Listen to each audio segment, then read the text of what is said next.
আল্লাহর রসুল বলছিলেন যে এক সময় আসবে সারা দুনিয়া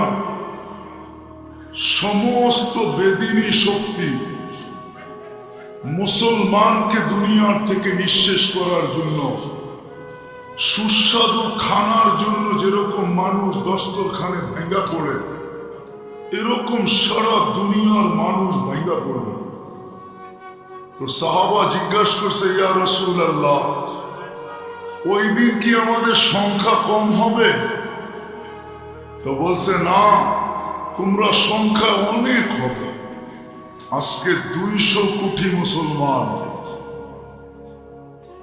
কিন্তু আজকে যতটুকু মুসলমান নির্যাতিত, আজকে যতটুকু মুসলমান নিষ্পেষিত, আজকে মুসলমান যতটুকু ঘৃণিত, আজকে